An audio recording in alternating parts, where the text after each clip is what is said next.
waayahay casharkeena afraad waxa uu ku saabsan yahay xarafka d markaan sharciga dib u eegno waxay ka mid tahay xarfaha madaxleyda maadaama ay madaxley ka mid tahay waxaan u qori doonaa sida tan iyadu asal bilowgeeda waxaa ka bilaabataa xarafka c oo ah asal ka dhalay c waxay ahayd sida tan 1 2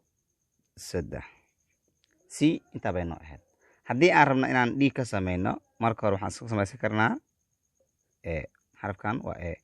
d markaan rabno macallin waa madaxley bas koraan geenayna bas kaliya xarfaha iyaga ayaa la kala qashaa inta badan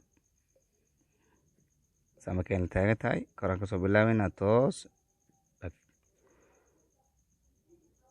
waa xaraf runtii aada u fudud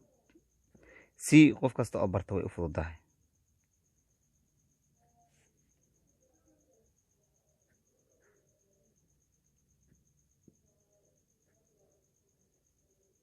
d waa c oo keliya